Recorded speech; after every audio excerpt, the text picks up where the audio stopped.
bilang pambawi sa ating mga bisita, magluluto ako ng chicken inasal. So, madali lang pala ang chicken inasal. So, syempre, we need the chicken.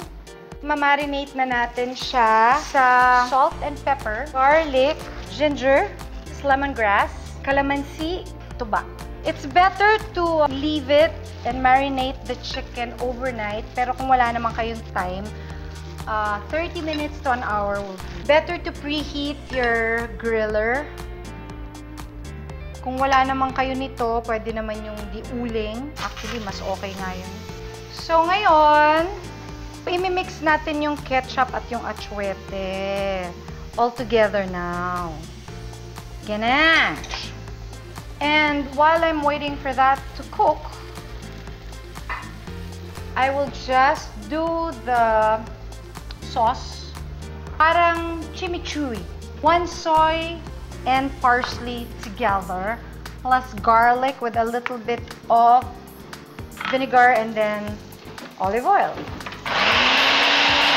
Ayan. Ayun o. Oh. Tawagin ko na yung mga bisita ko. Hello na kayo. Hello po, thank you po. Yay! Ito ako. Yay! Teka muna. Wala nang ano Sorry to, po, ate. Sige, Excited sige lang. lang. Sige lang. Pwede na? Yay! Wala nang ladies sauce. Grabe! Ate, Okay tikim ba? ka naman. Grabe. Oo, titikim ako. Tikim ka po. Oh, isubo mo ng isang buo lang.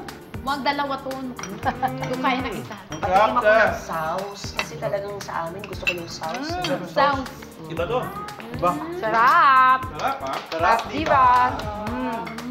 Kanin na lang. Pagkatapos yung kumain, bumalik tayo doon kasi kakanta tayo. Sige po. Lululin nyo agad yan. Sige Okay, po. ate. Ate, pauwiin ko na ba to? Wag mo na. Sino? Nakakanta na. Pero bago kayo next. Kaya lahat po yung bibig. Gusto natin ka. O, bahala ka na maghugas dyan, ha? Ano nangyari?